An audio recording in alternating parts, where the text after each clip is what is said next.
안녕하세요. 저는 최근 파혼을 한 30대 초반 여성입니다. 결혼을 앞두고 있던 어느 날 백화점에서 예비 시모와 신우를 우연히 만났습니다. 반갑게 인사를 하려던 그 순간 세훈이 너무 불쌍하다. 같은 여자인데 엄마는 안 찔려? 지가 멍청한 거지 뭐. 그리고 그런 건 모르는 게 나. 거기다 이미 정리도 됐는데 뭘. 두 사람의 대화에 순간 귀를 의심했습니다. 불쌍하다는 그 여자가 바로 저였거든요. 이날 저는 그동안 몰랐던 사실에 상상 초월한 복수를 시작했습니다. 대체 예비 남편에게 어떤 사연이 있었는지, 제가 어떤 복수를 하고 파혼했는지, 지금 그 사연을 바로 시작해 보겠습니다. 남자친구와 저는 원래 고등학교 동창이었는데 얼굴을 안 보고 지내다가 다시 만나 사귀게 되었습니다. 무려 4년을 만났죠. 친구였던 사이라 사귀면서도 너무 편했고 양가 부모님도 서로 얼굴은 알고 있는 상태여서 상견례를 할 때도 크게 어색하거나 한 건 없었어요. 양가에서도 좋은 얘기나 덕담을 주고받았고 결혼을 승낙받고 진행도 수월했는데 문제는 예비 시부였습니다. 그럼 월급은? 원래 받기로 한 월급에서 절반만 받고 있어. 나머지는 아버지가 따로 저금하고 계시고. 예비 시부가 작은 회사를 운영하고 계셨는데 남자친구가 대학 졸업 후 이직이 좀 잦았는지 아버님이 회사에 들어오라고 하셨답니다.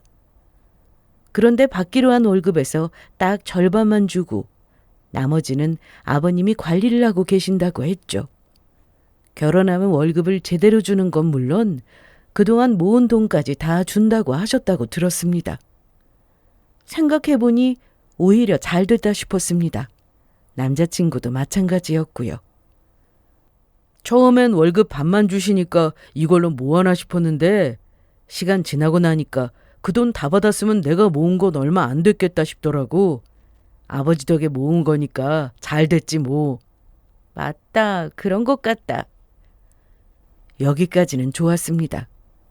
그런데 남친 아버지는 저까지 본인 회사에 들어와서 일하길 바라고 계셨습니다. 저를 만날 때마다 지연아. 네, 아버님. 지금 너 다니고 있는 그 회사는 언제 그만둘 거야? 네? 그만두고 아버지 회사 들어오라니까. 물론 전에도 이런 말씀을 하셔서 그때 분명하게 말씀을 드렸는데 미련이 남으신 건지 계속 같은 말씀을 하셨습니다. 아버지 회사에 들어가서 일하면 편하고 좋은 거 아니냐고 하실 수도 있지만 그건 또 아니거든요. 연봉도 제가 다니는 회사와 맞지 않았고 또 제가 하는 일과 완전히 달라서 아예 그럴 마음이 없었습니다. 그래서 그 이후로 몇 번이나 더 확실하게 거절 의사를 밝혀서 던 회사로 들어오라는 말씀은 안 하셨는데 결혼 준비 과정에서 남친 아버지의 참견이 좀 많았습니다. 남자친구와 웨딩 촬영을 마친 뒤 사진 몇 장을 골라서 양가 부모님께 보여드렸습니다. 그런데 사진을 보내자마자 아버님께 전화가 왔어요. 여보세요? 네, 아버님. 내가 지금 사진을 봤는데 첫 번째 사진은 좋은데 두 번째, 세 번째는 영 아닌데 그거 다시 찍어라. 아버님, 이미 다 찍은 거라 재촬영은 어려워요. 그리고 전화 동주는 마음에 들어서 그냥 해도 될 것 같아요. 그래도 한 번뿐인 결혼인데 이왕이면 다시 찍어서 오래오래 두고 보는 게 좋은 거 아니야? 거기 촬영장 번호 몇 번이야? 내가 전화해서 말해보마. 이날 아버님이 사진을 가지고 계속 다시 찍으라고 하시는 통에 난감했지만 남자친구가 나서서 그래도 잘 해결이 됐습니다. 아버지 성격이 원래 그런 분이시니까 네가 좀 이해 좀 해주라. 그런데 회사에 들어오라고 하시는 것도 그렇고 그거야 자기가 일 잘할 것 같으니까 회사에 들어오면 좋을 것 같아서 하는 말이지. 너무 무심한 것도 그렇지만 지나친 간섭을 받으니 은근히 스트레스를 받았습니다. 오히려 남친의 어머니는 별다른 말씀이 없으셨거든요. 남자친구에게는 여동생도 한 명 있었는데 제가 예비시댁에 종종 놀러 가면 얘기도 많이 하고 사이도 나름 좋은 편이었습니다. 남친의 어머니나 여동생이 저한테 잘해주셨기에 아버님의 관심이 부담스럽긴 했지만 그래도 넘어갈 수 있었죠. 그러던 어느 주말 예복을 찾으러 가야 해서 남자친구와 만나기로 했는데 약속이 있다고 하더라고요. 미안해, 약속이 있는 걸 깜빡했어. 그럼 예복은? 다음 주에 찾으러 가지 뭐. 어차피 내가 직접 가서 입어봐야 하는 거잖아. 내 옷 찾으러 가는 김에 같이 가려고 했더니 미안해. 남자친구 예복은 백화점에서 맞췄습니다. 저도 옷 한 벌을 샀는데 기장수선 때문에 찾으러 가는 김에 날짜가 맞아서 같이 가기로 한 건데 약속이 있다고 하니 결국 저는 혼자 백화점으로 향했습니다. 그런데 이날 제 인생이 바뀌는 날이 될 줄 누가 알았을까요? 저는 아쉬운 대로 수선이 끝난 제 옷을 찾으러 혼자 백화점으로 갔습니다. 그리고 옷을 찾은 뒤 그냥 집에 오긴 아쉬워서 한 바퀴 둘러보고 있는데 저 앞에서 낯익은 사람 둘이 보이더라고요. 예비 시모와 신우였습니다. 밖에서 보니 더 반가워서 다가가 인사를 하려고 했는데 두 사람이 하는 얘기를 듣고 저는 그 자리에서 기절할 뻔했습니다. 깜짝 놀라게 해줄 생각으로 바로 뒤까지 쫓아가서는 예비 신우 어깨에 손을 올리려던 그때 그런데 새언니 말이야. 너무 불쌍하다. 불쌍하긴 뭐가 불쌍해? 같은 여자면서 엄마는 안 찔려? 내가 찔릴 게 뭐가 있어. 지가 멍청한 거지. 오래 만났다면서 그것도 모르나? 그리고 내가 물어봤잖아. 정말 괜찮겠냐고. 우리 동주가 여러모로 부족한데 후회 안 하겠냐고. 한번 데려가면 반품은 절대 안 된다고 했는데도 둘이 좋다는 걸 뭐. 그래도 나중에 알게 되면 배신감 느끼지 않을까? 다 정리했다는데 결혼하고 알게 되면 그게 뭐. 지가 선택한 거니까 누굴 탓해. 처음엔 다른 사람 얘기겠지 생각했어요. 하지만 제 이름이 정확히 나오자 다리에 힘이 풀려서 그 자리에 주저앉을 뻔했습니다. 남자친구한테 오래 사귄 여자친구가 있었다는 얘기였어요. 과거니까 이해하고 넘어가야 한다는 건 저도 알고 있습니다. 저도 지금 남자친구 말고 과거에 잠깐 만났던 사람은 있었으니까요. 그런데 가볍게 넘길 일은 아니었어요. 저는 좀 더 자세한 내용을 알아야겠다고 생각했고 이날 백화점에서 만난 예비 시모와 신우에게 물어보더라도 제대로 말해줄 것 같지 않아서 문제의 일기장을 찾기로 했습니다. 백화점에서 둘이 나눈 대화의 내용 속에 일기장이라는 말이 나왔었거든요.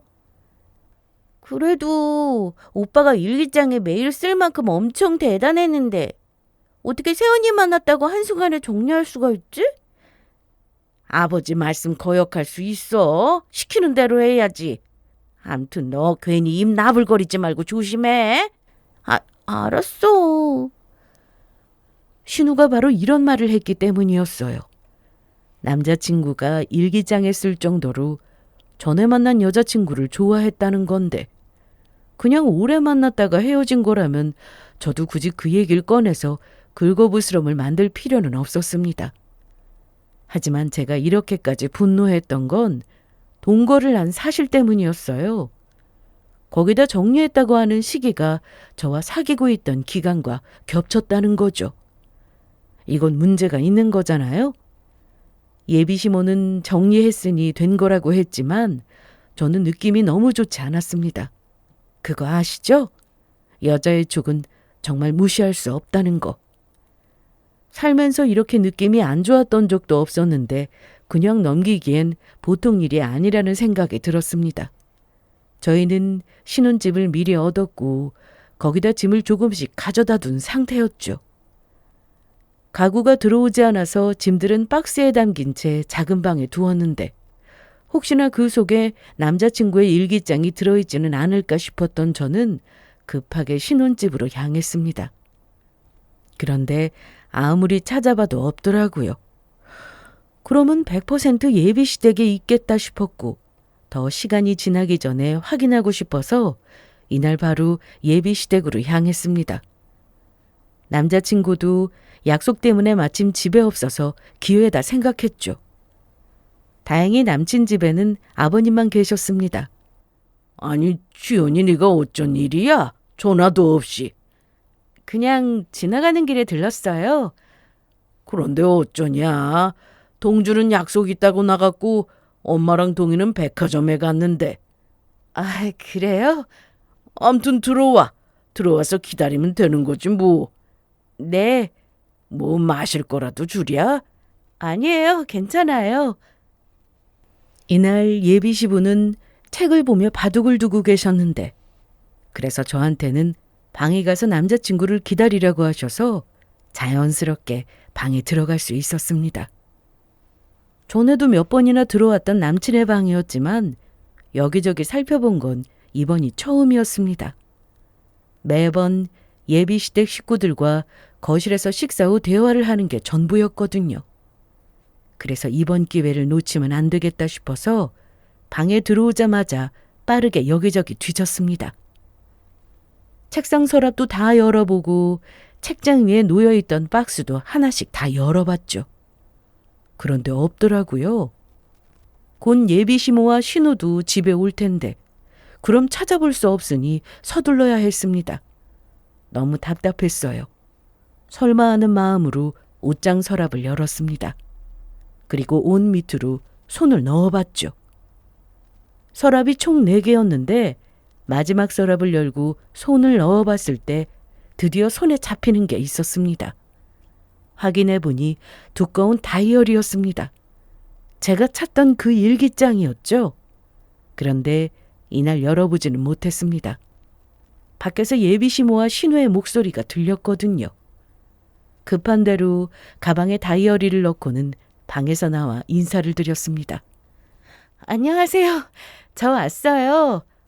어머, 지연이 왔구나. 언제 왔어? 좀 전에요.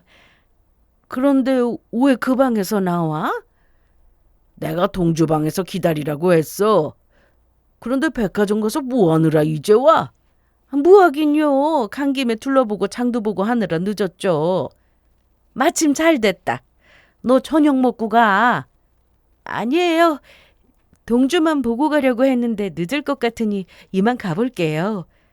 아니, 그냥 간다고? 네, 다음에 다시 올게요. 그렇게 대충 둘러대고 예비시댁을 빠져나온 저는 그 길로 집에 돌아왔습니다. 그리고 오자마자 일기장을 열어봤어요. 저는 그 일기장에 남친의 일상이 들어있다고 생각했습니다. 하지만 그 일기장은 오로지 전 여친에 대한 내용뿐이었습니다. 처음 만난 날부터 쓰기 시작한 일기장이었고 남자친구가 첫눈에 반한 날, 고백하고 사귀기로 한 날부터 두 사람이 만나는 내내 있었던 일이 적혀 있었습니다. 제가 궁금했던 부분을 확인하기 위해서 빨리 읽어내려 갔는데요. 백화점에서 예비시모와 신우가 한 말 그대로 남친과 전 여친은 저와 만나고 있는 동안에도 사귀고 있었습니다. 그러다 남친이 저와 만난 지 1년 정도 되었을 때 헤어졌다는 기록을 확인했습니다. 여기서 너무 기막힌 게 뭔지 아세요? 남친은 그 여자에게 이별을 고하고 그 이후로 혼자 일기를 쓰면서 고통스럽다는 표현을 참 많이도 썼다는 부분이었어요. 당연히 오래 만난 연인과 헤어지는 게 쉬운 일은 아니었겠죠. 그런데 제 입장에서는 상당히 불쾌했습니다. 그리고 6개월 만에 둘은 다시 만났거든요. 다시 만난 이유는 정말이지 충격 그 자체였습니다. 일기장을 통해 남자친구가 과거 오래 만난 여자가 있었고 동거까지 했다고 해도 이미 지난 일이니 정리만 확실하게 한 거라면 문제 삼지 않았을 겁니다. 하지만 아직도 진행 중이었고 저희는 곧 결혼식을 앞두고 있었으니 도저히 용서가 되지 않았습니다. 둘 사이에 애까지 있었거든요. 이건 아마도 예비시댁에서는 전혀 모르고 있는 듯 보였습니다. 예비시모도 이미 다 정리한 걸로 알고 있었으니까요. 저는 이날 하루 만에 일기장에 적힌 내용을 다 읽었습니다. 아주 친절하게도 남자친구는 해당 일기장에 전 여친에 대한 정보를 자세히도 적어두었죠. 이사를 몇 번 갔는지, 현재 어디에 사는지, 어디에서 만나서 무슨 얘기를 했는지 말이죠. 거기다 애가 현재 몇 살이고 어느 어린이집에 다니는지도 적혀 있었으니 이제부터는 시간 문제였습니다. 그런데 남자친구가 집에 가서 제가 다녀갔다는 얘기를 듣고는 전화를 했는데 일기장이 사라진 걸 알고는 제가 가져간 건 아닌지 은근히 떠보는 말을 했습니다. 아까 잠깐 갔었어. 나 약속 있어서 늦는다고 했는데 뭐하러 왔어? 나 기다리다가 갔다며? 혹시나 저녁 때 들어오진 않을까 해서 시간 맞으면 저녁 먹으려고 했지. 그랬구나.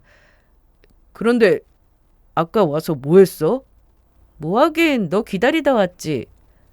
아니 내 말은 엄마가 네가 내 방에서 있었다고 하길래. 아버님이 바둑 두셔야 한대서 나보고 네 방 들어가서 기다리라고 하시더라고. 그런데 방에 오래 있지도 못했어. 좀 있다가 어머님 오셔서. 그랬어? 뭐 책 같은 거 본 건 없고? 책? 아니? 무슨 책? 아니야. 뭐야, 왜 말을 하다 말아. 뭔데 그래? 자기 물건이 없어진 거면 대놓고 물어보는 게 정상인데 다이어리 못 봤냐고 하면 제가 무조건 무슨 다이어리냐고 물어볼 게 뻔하니 제대로 말도 못하더군요. 저는 바로 다음 날 퇴근 후 예비시댁으로 갔고 잠시 화장실을 간다고 하고는 남친 방으로 들어가 원래 자리에 일기장을 두고 나왔습니다. 그리고 얼마 뒤 전 여친이 살고 있다는 동네로 무작정 찾아갔습니다. 해당 아파트까지만 갔지만 막상 찾아가려니 무슨 말을 해야 할지도 모르겠어서 주변을 서성이고 있었는데 그때 그곳에서 남친을 봤습니다. 전 여친으로 보이는 여자와 남친 그리고 두 사람 사이에 어린 여자애 한 명이 있었습니다. 서로 아이의 손을 잡고 걸어가는 모습이었는데 그걸 보니 누가 봐도 한 가족처럼 보이더군요. 이미 다 알고 찾아간 건데도 제 눈으로 보니 너무 어이없고 화가 났습니다. 마음 같아서는 당장 찾아가서 따져 물어야 하나 싶었는데 일단 참았습니다. 그리고 뒤에서 최대한 확대해서 사진을 찍었죠. 영상으로도 사진을 남겼고요. 저는 평소 아버님과 자주 통화를 하던 사이였는데 그래서 남친이 외근을 자주 간다는 사실도 알게 됐습니다.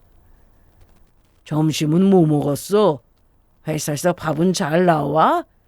그럼요. 잘 나오죠. 우리 회사 오라니까. 여기 식당 밥 진짜 맛있는데. 아버님도 참. 그런데 동주가 전화를 안 받던데 일이 많은가 봐요? 동주 지금 외근 나갔을 거야. 그래요? 그래서 전화 안 받았나 보네. 오후 4시 넘어서는 들어올 거야. 네, 알겠습니다, 아버님. 평소 저도 회사에서는 일하느라 바쁘니 전화통화보다는 톡을 하는 경우가 많았는데 아버님과 통화하며 남자친구가 부쩍 외근이 많다는 걸 알았죠. 아버님이 일부러 보내는 게 아니라 자처해서 나간다고 했는데 이제야 자기 아들이 정신을 차린 것 같다며 회사가 더 잘 되려고 일어나 보다 하시면서 좋아하셨습니다. 제 입장에서는 일부러 나가려고 외근을 선택한 것으로밖에는 보이지 않았습니다. 그날 이후 저는 하루 날을 잡아 연차를 쓰고 남친의 전 여친을 만나러 갔습니다. 남자친구와 살집까지 마련해둔 상황에서 쉼만 올리면 되는데 이대로 결혼할 수는 없었으니까요. 제 인생이 달린 문제였기에 더 미룰 수 없었습니다. 오전 시간이라 애는 어린이집에 가고 없었을 테니 잘 됐다 싶었고 바로 초인종을 눌렀습니다. 누구세요? 저 이렇게 불쑥 찾아와서 죄송합니다. 누구시죠? 김동주 아시죠? 네? 남자친구의 이름을 말하니 당황하는 얼굴이었는데요. 저는 빙빙 둘러 말하는 것도 싫어하고 바로 본론부터 얘기했습니다. 저 동주하고 결혼 날짜 잡은 사람입니다. 그런데 전 여친은 저의 존재를 아예 모르고 있었습니다. 남자친구와 언젠가 결혼을 할 거라 생각하고 있었죠. 결혼할 사람이라고요? 네, 그래서 왔어요. 여기 사진 보시면 아시겠지만 얼마 전에 웨딩 촬영도 다 마쳤고 식장도 예약해둔 상태입니다. 동주가 아버지 회사에 다니고 있는 건 아시죠? 제가 누군지 의심스러우면 직접 가셔서 확인하셔도 좋아요. 제가 누군지 신분을 밝히고 나서야 전 여친도 입을 열었습니다. 그런데 참 이런 선택을 하고 살아가는 전 여친도 그렇고 애까지 있으면서 가족들에게 숨기고 몰래 만나고 있는 남자친구도 어이가 없었습니다. 동주 부모님도 전혀 모르는 거 맞아요? 네, 그런데 곧 얘기한다고 했어요. 아무리 늦어도 애가 초등학교 들어가기 전까지는 다 말씀드리고 간단하게라도 식을 올리자고 했고요. 이날 전 여친은 남자친구가 기다려달라고 해서 그 말만 믿고 있었다고 했습니다. 종종 와서 아이 하원도 함께하고 얼마 전에는 놀이공원도 갔었다고 하더라고요. 그 날짜를 보니 바로 그날이었습니다. 예복을 찾으러 가기로 했던 바로 그 주말이요. 아이하고 한 약속이니 어길 수 없었나 보더라고요. 이날 저나 전 여친이나 둘 다 기가 막혔습니다. 그럼 애까지 있는데 집에다 말하고 혼인신고라도 하고 살아야지. 동주 아버지가 저를 반대하셨어요. 네? 왜요? 보다시피 제 사는 형편도 그렇고 부모님이 안 계시거든요. 다른 건 다 몰라도 부모는 있어야 하지 않냐면서 그걸로 반대를 하셨는데 그래도 동주가 어떻게든 허락받을 거라고 하면서 기다려달라고 했고 그렇게 만나온 세월이 너무 길었어요. 그러니 헤어지는 것도 쉽지 않았고요. 만나고 헤어지고 반복하다 결국 서로 지쳤을 때 끝내기로 하고 몇 달간 연락을 안 했어요. 그때 저희 둘 다 서로 인연이 아니라고 생각했어요. 그런데 제가 임신한 사실을 알게 됐고 그걸 알고도 굳이 연락하진 않았는데 어느 날 동주가 찾아왔더라고요. 그러다 임신한 거 알게 됐고 다시 만나기 시작한 게 이렇게 됐네요. 전 정말 결혼할 여자가 있는 줄 몰랐어요. 알았다면 다시 만나지 않았을 거예요. 처음부터 동주한테 애는 제 애라고 했고 저 혼자 키우고 살 거니까 애 때문에 괜히 후회할 선택은 하지 말라고 했어요. 이건 정말이에요. 그랬더니 동주는 뭐라고 해요? 애 때문이 아니라 도저히 헤어질 수 없다고 하더라고요. 그런데 그때 저랑 연락하고 있었던 거 아세요? 저야 당연히 몰랐죠. 저도 너무 황당하네요. 처음에는 애가 있는 상황이라 저만 빠지면 되겠다 생각이 들었습니다. 사실 전 여친이 사는 환경을 보니 힘들어 보였거든요. 제가 뭐 천사도 아니고 저속이고 남친이 전 여친과 계속 만남을 이어왔고 거기다 애까지 있다고 하는데 왜 화가 안 나겠어요? 하지만 전 여친이나 애는 죄가 없잖아요? 잘못은 남자친구가 한 거니까요. 저는 이날 전 여친과 많은 얘기를 하고 왔습니다. 앞으로 어떻게 하고 싶은지도 정확히 들었고요. 이날 집에 돌아오고 나서 저는 며칠간 힘들었습니다. 결혼 준비도 다 끝나가고 집도 가구와 가전으로 채우면서 그렇게 알콩달콩 살 생각만 하고 있었습니다. 식장이며 신혼여행이며 청첩장까지 다 나온 마당에 저라고 이 상황이 좋을 리 있겠어요? 전 여친과 관계만 정리한다고 해도 일단 애가 있으니 결혼해서도 문제였고 그간 저를 속인 건 더더욱 용서할 수 없는 일이었습니다. 무엇보다 예비시모나 신우 그리고 예비시부까지 남자친구에게 오래 만난 여자친구가 있고 동거도 한 사실을 다 알고 있었으면서 오히려 저를 멍청하다고 말한 것도 불쾌했고요. 사람을 만날 때 처음부터 뒷조사를 하고 만나나요? 어떻게 그 사람의 과거까지 다 알겠어요? 모르는 게 당연하죠. 저는 며칠간 생각을 정리한 뒤 파혼을 결심했습니다. 오늘 퇴근 몇 시에 할 것 같아? 평소랑 같을걸? 왜? 집에 갈까 하고. 어디? 우리 집? 가구도 없고 빈집이나 마찬가지인데 왜? 아니, 너네 집. 아, 그런데 왜? 할 말이 있어서. 아버님은 몇 시에 오셔? 글쎄, 아버지는 매일 달라서. 그럼 내가 통화하지 뭐. 아니, 무슨 말인데 그래? 중요한 얘기라 다 있는 자리에서 하려고. 그래서 저는 남자친구와 통화를 마치고 남친 아버지에게도 바로 전화를 걸었습니다. 평소 저에 대해 좋게 생각하시는 분이라 그런지 제 전화는 늘 기분 좋게 받으셨는데요. 아니, 그럼 내가 당연히 일찍 퇴근해야지. 우리 며느리가 오라고 하는데. 그런데 무슨 중요한 얘기길래? 이따가 찾아뵙고 말씀드릴게요. 이날 저는 일을 마치고 바로 예비시댁으로 향했습니다. 도착하고 나니 예비시모와 신호가 있었고 잠시 뒤 예비시부와 남자친구도 왔습니다. 일찍 왔네. 그런데 왜 이러고 있어? 저녁이라도 차리지 않고. 안 그래도 밥 차린다고 하는데 됐다고 하네요. 밥 먹으러 온 거 아니라고. 다 모이셨으니 저 그럼 말씀드릴게요. 뭔데 그래? 무슨 일 있어? 아주 중요한 얘긴데 결혼 취소하려고. 뭐? 뭘 취소해? 결혼? 저는 이날 남자친구에게 파혼을 통보했습니다. 당연히 남자친구 식구들은 다 놀란 얼굴을 했는데요. 뭔 소리야? 갑자기 왜? 왜 그러는데? 내가 예쁘다 했더니 이건 좀 너무하는 거 아니야? 결혼이 무슨 애들 장난하는 것도 아니고 주변에다 결혼 얘기 해놨는데 결혼을 안 하겠다니. 너네 둘이 싸웠어? 아니요.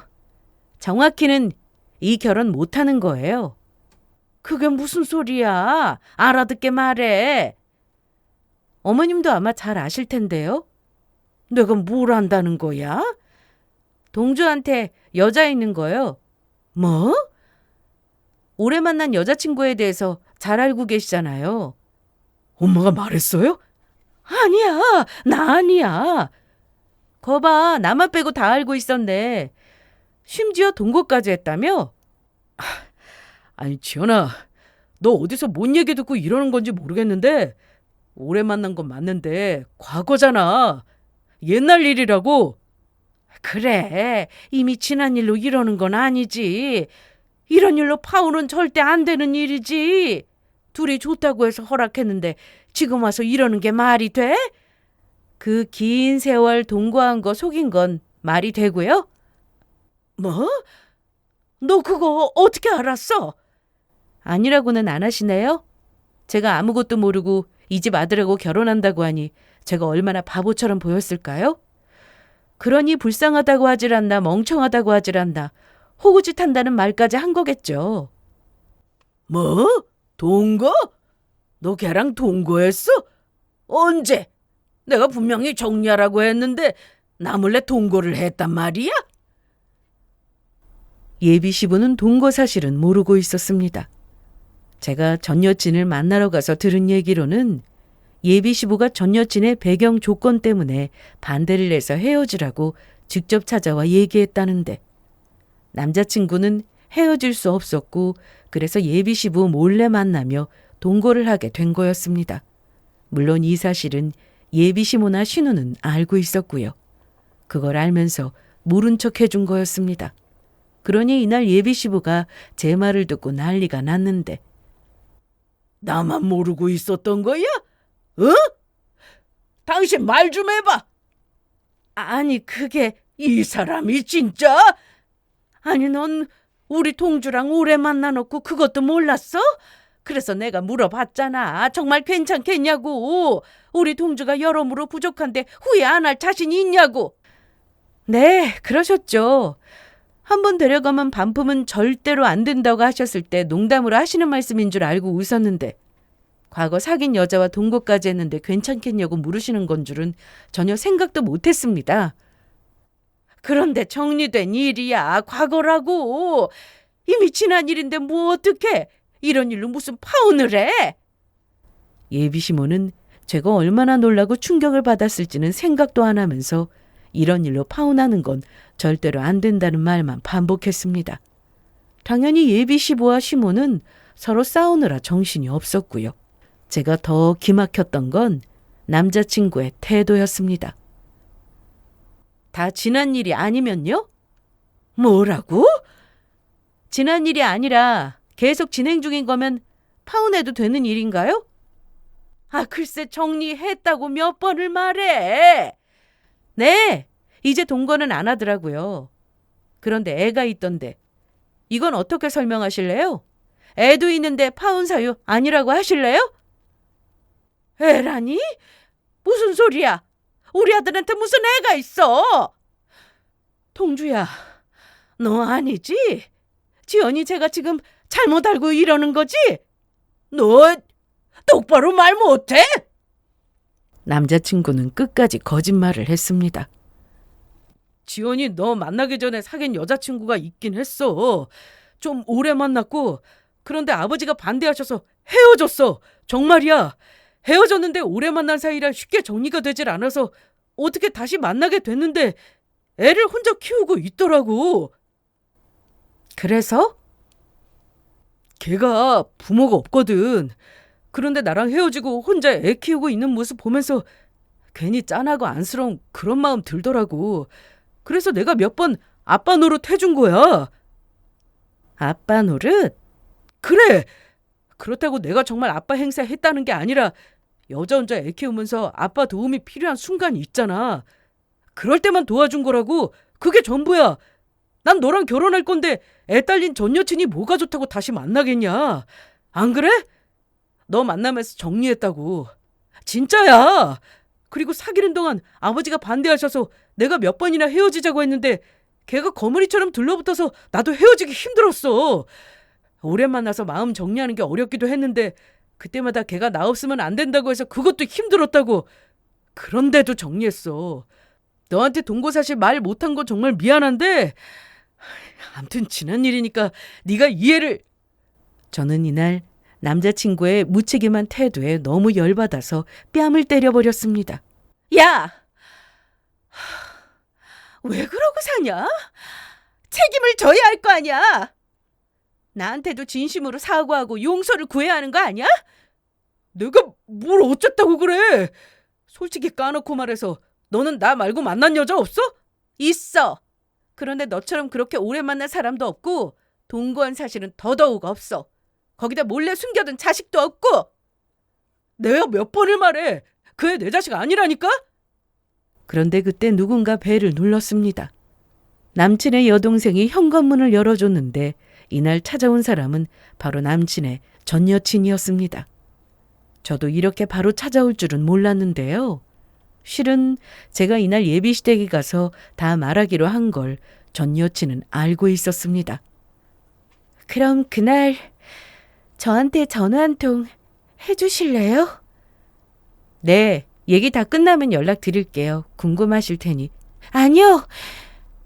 대화하는 거 저도 듣고 싶어서 그래요. 동주가 뭐라고 하는지 진심이 뭔지 알고 싶어서요.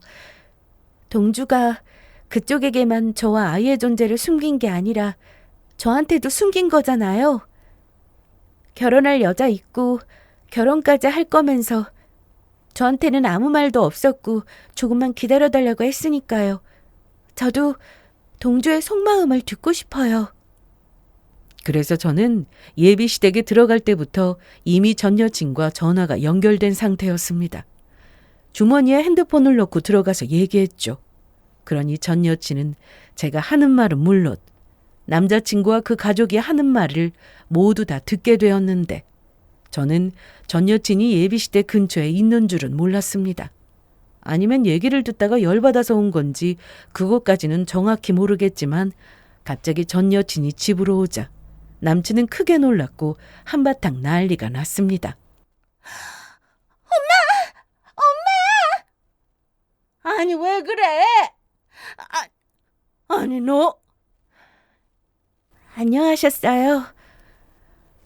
네가 여기가 어디라고 와?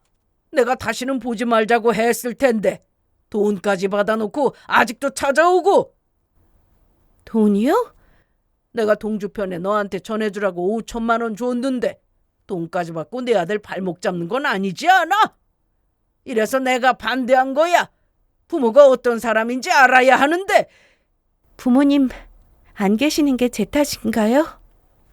저 부모님 안 계셔도 남한테 피해주지 않고 살았습니다. 누구한테 욕먹을 짓 하지도 않았고요. 그리고 5천만 원이요? 저는 그 돈 구경도 못 해본 돈인데요. 알고 보니 전 여친에게 줘야 할 그 돈을 중간에서 남자친구가 꿀꺽한 거였습니다. 그 일로 또 예비 시부가 크게 호통을 쳤죠. 김동주! 너 어떻게 된 거야? 아버지 그건 나중에 얘기하시고요. 내가 언제 너보고 우리 애한테 아빠 노릇 해달라고 했어? 그리고 남이야? 뭐? 불쌍하고 짠해?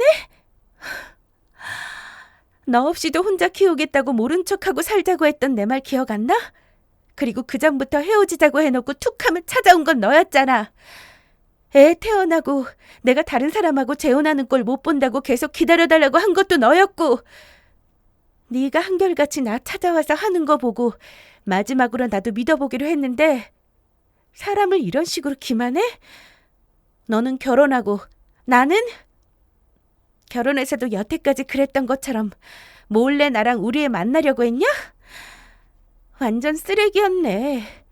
거머리처럼 들러붙은 건 내가 아니라 너였으면서 사람을 이렇게 바보천치로 만들어도 되는 거야? 이쯤 되면 과거가 아니라 진행 중이라는 제 말이 맞는 거죠? 안 그래요? 김동주 어머님, 이 정도면 파혼 사유로 충분하고 반품도 되는 거잖아요? 저는 이번 일로 당연히 파혼 소송을 했습니다. 상견례까지 했어도 준비한 게 별로 없었다면 더는 엮이고 싶지 않아 헤어지면 그만이었겠지만 정리할 게 정말 많았거든요. 무엇보다도 신혼집도 문제였습니다. 저와 남자친구의 돈으로 마련한 집이었지만 이런 상황에 그 집은 필요가 없게 되었으니 당연히 제 돈은 돌려받는 게 맞다고 생각했어요. 하지만 말로는 상대가 안 되는 집안이었습니다. 처음부터 저희 결혼에 대해 간섭이 상당하셨던 남친의 아버지께서 직접 나서서는 내가 책임질게. 뭘 어떻게 책임지신다는 건데요? 우리 동주랑 예정대로 결혼해서 살면 그 애가 너한테 방해되게 안 하겠다고 약속하마. 말이 된다고 생각하세요? 그리고 누가 그 말을 듣고 결혼을 해요? 다른 여자하고 사이에 자식이 있다는데. 난 그의 며느리로 생각해 본 적 없어. 애가 있어도 달라진 건 없다는 말이야. 요즘이 옛날도 아니고 애 생겼다고 결혼시키고 그럴 생각 나는 없다. 죄송하지만 제가 동주랑 결혼 생각이 없습니다. 그런 과거를 다 품을 만큼 저 속넓은 사람 아니고요. 그런데 이날 제 앞에서 통장을 꺼내서는 주셨습니다. 이게 무슨 통장이에요? 그동안 우리 동주가 회사에 들어와서 일하는 동안 월급 모은 거야. 내가 절반만 월급으로 주고 나머지는 차곡차곡 모았어. 열어보면 그보다 더 있을 거다. 내가 넣어주려고 돈 더 넣었거든. 동주 말고 이 통장 네가 가져라. 그리고 결혼하면 회사 그만둬도 돼. 내가 생활비 대주마. 저는 통장을 열어서 금액을 확인했습니다. 적은 돈은 아니었지만 상당히 불쾌했습니다. 전 여친한테도 돈으로 해결하려고 해놓고 저한테도 이러니 솔직히 기분이 더럽더라고요. 제 인생이 이 정도밖에 안 되나요? 응? 이 정도 돈으로 제 인생 포기하고 지저분한 과거까지 다 품고 살라는 건 너무 큰 욕심이라는 생각 안 드세요? 그래서 내가 살면서 매달 생활비 부족하지 않게 해준다고 하잖아. 필요 없습니다. 결혼 준비 과정에서 들어간 제 돈 돌려주지 않으시면 소송할 겁니다. 그렇게 아세요. 남자친구 집에서는 돈은 절대 못 돌려주니 예정대로 결혼하자고 했는데요. 저희 부모님도 나서서 절대 말도 안 되는 일이라며 결국 소송을 시작했습니다. 그런데 여기서 더 기막힌 게 뭔지 아세요? 조화는 잘 될 것 같지 않으니 전 여친에게 자기 아들하고 다시 잘해보라고 했다더군요. 그러면서 자기 아들과 결혼하려면 돈을 가져오라고 했다는데 그 돈이 바로 제가 결혼 준비하면서 쓴 돈이었습니다. 전 여친에게 돈을 받아 그 돈을 저에게 줄 생각이었던 거죠. 주변에 결혼한다고 말은 해놨는데 이제 와서 취소하자니 보는 눈도 많고 애까지 있으니 그냥 결혼시키자고 결정한 것 같았는데 전 여친도 가만히 있지는 않았습니다. 그날 이후 전 여친은 남자친구에게 다시는 찾아오지도 말고 연락도 하지 말라고 했다는데 남자친구는 결혼은 취소됐으니 앞으로 애 책임지고 함께 살자고 했다고 하더군요. 그런데 자식까지 속여가며 결혼하려고 했던 사람을 어떻게 믿겠어요? 전 여친 역시 남자친구에게 이미 마음이 완전히 돌아선 상태였습니다. 저는 소송을 그대로 진행했고 너무나도 확실한 증거로 인해서 얼마 뒤 파혼하고 위자료까지 받게 되었습니다. 당연히 식장이며 신혼여행이며 집이며 제가 쓴 돈을 모두 돌려받았고 위약금은 남자친구가 물어야 했습니다. 저에게도 당연히 힘든 시간이었습니다. 주변에서는 제가 곧 결혼한다고 알고 있었으니까요. 일일이 전화해서 취소됐다고 말하는 것도 고역이었고 부모님께도 너무 죄송했죠. 그럼에도 부모님은 저만 생각해 주셨어요. 제가 나쁜 마음이라도 먹을까 봐 걱정하신 건지 엄마는 한밤중에 제가 잘 자는지 방문을 조심스레 열고는 얼굴을 들여다보고 가셨는데 저는 다 알고 있었습니다. 그래서 엄마가 그렇게 저를 보고 나가시면 괜히 눈물이 나기도 했어요. 왜 이런 남자를 만나서 부모님께 걱정을 끼쳐드려야 하는지 제 자신이 너무 원망스럽기도 했죠. 하지만 어쩌겠어요. 제가 알고 만난 것도 아니잖아요. 이건 따로 알아보지 않는 이상 알 수가 없는 일인걸요. 그렇게 한동안 마음 정리하는 데만 신경 썼습니다. 억지로 웃으려고 애쓰지도 않았고 속상하면 울고 신경질이 나면 소리도 지르고 그렇게 지냈어요. 집에만 있으면 더 울적해질 것 같아 친구들 만나 하루를 바쁘게 보내기도 했고 또 책만 보면서 주말을 보내기도 했습니다. 그런데 정말 시간이 약이 맞더라고요. 시간이 지날수록 그런 감정은 점점 무뎌졌고 저처럼 전 여친이라는 사람도 많이 힘들겠다 생각하니 그래도 어느 정도 이겨낼 수는 있었습니다. 그렇게 다시는 전 남친을 보는 일은 없을 거라 생각하며 지내고 있었는데요. 어느 날 퇴근 후 집에 오는 길에 전 남친을 마주쳤습니다. 설마 집 근처로 저를 보려고 찾아왔을 줄은 정말 상상도 못했어요. 그래서 그냥 지나쳤는데 지연아, 누구세요? 나야. 마스크를 벗으니 전 남친이었습니다. 뭐야 너? 잘 지냈어? 보다시피. 그런데 아직도 나한테 용건이 남았냐? 아주 뻔뻔하게도 이날 저를 찾아온 이유는 다시 잘해보자는 말이었습니다. 술 마셨냐? 나 맨정신이야. 그동안 너한테 연락 안 했던 건 정리하느라 그런 거였어. 난 이미 정리했어. 아니, 영훈이랑 정리 말이야. 정말 깨끗하게 정리했어.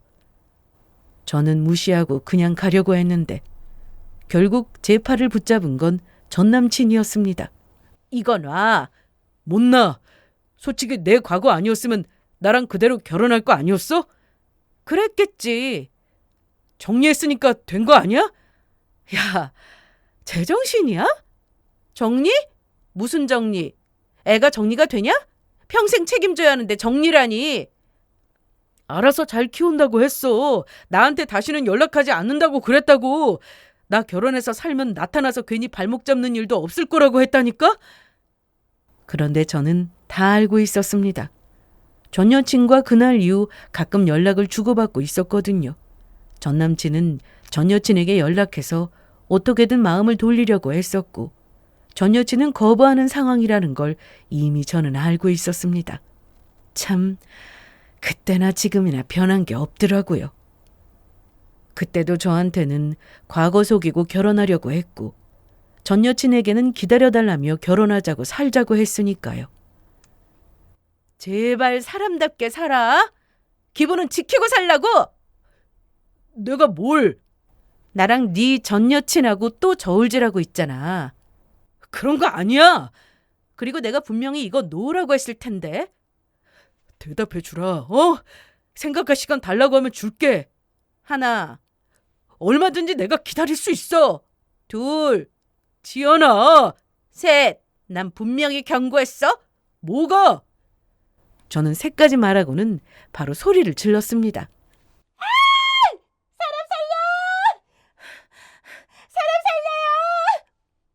너 왜 그래?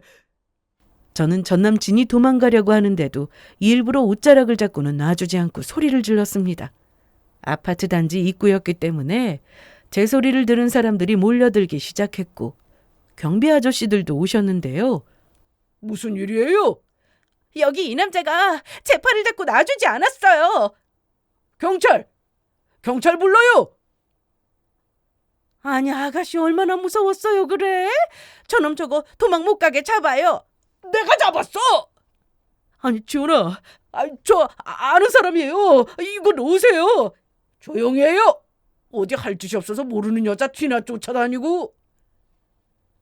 이날 결국 경찰차까지 출동을 했고, 전 남친은 경찰차를 타게 되었습니다. 그리고 저도 가서 조사를 함께 받았는데요. 전 남친이 한 행동은 스토킹 및 협박이라고 했습니다. 경범죄에 해당된다고 하더군요. 전 남친은 억울해했지만 주변 CCTV를 확인해 보니 제가 오기 전에 계속 같은 자리에서 서성의 모습도 볼 수 있었고, 저를 보자마자 저를 붙잡고 못 가게 한 모습까지 확인할 수 있었습니다. 결국 전 남친은 법대로 처벌을 받게 되었습니다. 그런데 여기서 끝이 아니었어요. 전 남친이 저한테도 전 여친한테도 헛소리를 하면서 전 여친이 그냥 참고 넘어가려다가 너무 괘씸했는지 양육비 소송을 한다고 하더라고요. 사실 자기 자식인 걸 알았으면 진작부터 그런 책임은 져야 하는 건데, 이제라도 제대로 양육비 주고 아버지로서 책임을 다하는 게 맞는 거죠. 사람을 무슨 물건 고르듯 선택하려고 한 전 남친은 결국 저는 물론 전 여친에게도 버림받게 되었습니다. 그게 제가 마지막으로 본 전 남친의 모습이었어요. 그리고 전 여친에 대한 소식은 아주 가끔 듣고 있는데요. 애 때문에 다시 만나서 결혼을 할지도 모른다 생각했는데 전혀 아니더라고요. 그 전 여친은 그간 못 받은 양육비도 받아냈고 혼자 벌어 애 키우며 살다가 경제적으로 아주 조금 여유가 생기면서 집도 이사하고 괜찮은 직장도 구했다고 했습니다. 전 남친은 본인 아버지 회사에 다니면서 여전히 아버지에게 구박을 받으며 지낸다고 하던데 결국 자업자득 아니겠어요? 저는 그 이후로 전 남친을 본 적이 없었습니다. 그 어떤 연락도 받은 게 없고요. 그래서 더 홀가분하게 지내고 있습니다. 너무 큰 충격을 받았던지라 당연히 남자 만날 생각은 안 하고 살고 있지만 그래도 사는 게 재미가 있더라고요. 제 인생의 소중함을 다시 한번 알게 되었고, 무엇보다 결혼을 하기 전에 그런 사실을 알게 된 것에 대해서 또 한번 좋게 생각하고 있습니다. 만일 결혼식 올리고 혼인신고까지 하고 사는데 그 사실을 알았다면 정말이지 상상도 하고 싶지 않을 정도로 끔찍한 일이잖아요. 지금은 예전의 저로 돌아와서 아주 잘 지내고 있고 직장 생활도 잘하면서 그렇게 살고 있습니다. 특별할 거 하나 없는 평범한 일상이지만 이런 일상이 얼마나 감사한지 모른답니다. 앞으로도 전 이렇게 쭉 평범하게 살아가려고 합니다. 여러분들도 매일이 별일 없이 무탈하게 보낸 하루가 되길 바라면서 제 사연은 여기서 이만 마치겠습니다. 끝까지 들어주셔서 감사합니다.